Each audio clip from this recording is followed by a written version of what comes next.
মানুষ যারা ওই মেশিনের জল পায়, ওই প্রতিটা বেনিফিশিয়ারি ওই সুরজ দেবনাথের গরিব একটা পাম্প ওয়াটারের জন্য আজকে গণ অবস্থানে আমরা ভবানীপুর পঞ্চায়েতে তালা দিয়ে আমরা গণ অবস্থান করছি।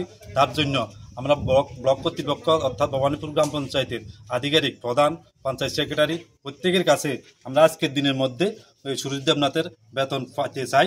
এবং দীর্ঘদিন আমাদের ভবানীপুর অঙ্গনারী নিয়োগ করার পরে কেন স্কুল হচ্ছে না, তার জন্য ভবানীপুর পঞ্চায়েতের যারা কর্তৃপক্ষ এবং ব্লক কর্তৃপক্ষ মাননীয় সিডিও সাহেব কেন এটা পদক্ষেপ নিতে আছে, তার জন্য আমরা সঠিক একটা জবাব চাই।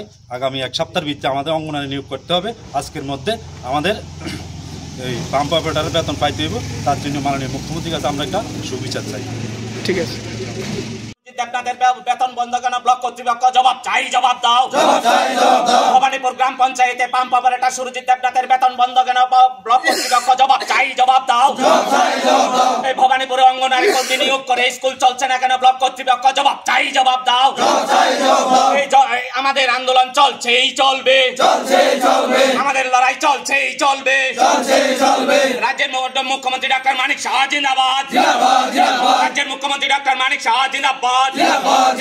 ভবানীপুর গ্রাম পঞ্চায়েতে পাম্প অপারেটর সুরজিৎ দেবনাথের বেতন বন্ধ কেন ব্লক কর্তৃপক্ষ জবাব চাই, জবাব দাও। ভবানীপুর পঞ্চায়েতে পাম্প অপারেটর সুরজিৎ দেবনাথের বেতন বন্ধ কেন ব্লক কর্তৃপক্ষ জবাব চাই, জবাব দাও। ভবানীপুর গ্রাম পঞ্চায়েতে অঙ্গনারী কর্মী নিয়োগ করে স্কুল বন্ধ কেন জবাব চাই, জবাব দাও। আমাদের জবাব দিতে হবে, নাইলে আমাদের আন্দোলন চলছেই চলবে, আমাদের লড়াই চলছেই চলবে।